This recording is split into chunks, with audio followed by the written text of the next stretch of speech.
Okay guys, itong 50 natin, isa lang alam natin. Magpapanaro tayo. Game. For 50 pesos. For 50 pesos. Ano-anong buwan ang merong 28 days? 28 days?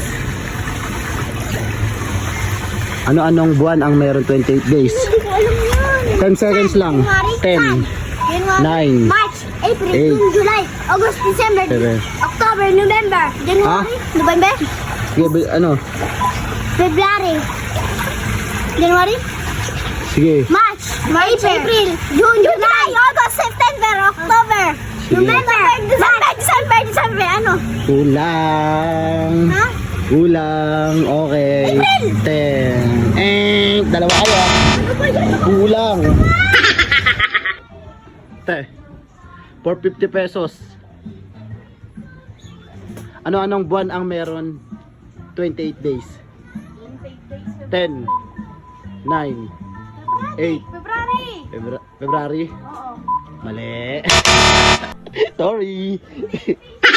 For 50 pesos, ano-anong buwan ang may 28 days? February. 28 days?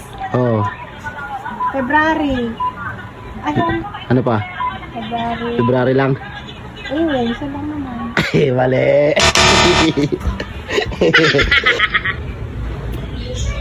Guys, for 50 pesos, ano-anong buwan ang may 28 days? February. February lang? Oh. Mali. mukha yata ko na makakasagot guys. Sa mga nakakaalam kung anong tamang sagot, paki-comment na lang dyan kung anong tamang sagot. Walang marunong.